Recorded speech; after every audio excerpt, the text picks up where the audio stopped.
Com ja sabeu, aquest 2020 està resultant ser un any molt complicat en molts sentits, en especial per la cultura, oi? Doncs bé, jo vinc a donar-vos una bona notícia en aquest sentit. Malgrat tot, tirem endavant el certamen coreogràfic de Sabadell. Aquest any és la seva 15a edició. I què vol dir que tirem endavant? Doncs que podreu gaudir en directe, com sempre, de les millors peces de dansa, seleccionades a partir de 203 propostes que hem tingut aquest any. En directe, us dono els concrets. Són aquests.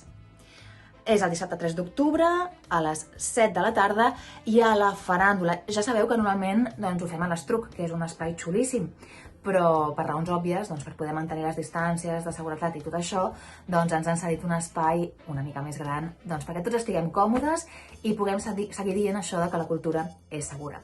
Així que no us ho perdeu, no us deixarà indiferents. Veniu a gaudir de la dansa, aquest art que és sovint oblidat i una mica minoritari, i veniu a demostrar que no, que la dansa emociona, que la dansa pot ser molt potent i pot canviar els papers. Així que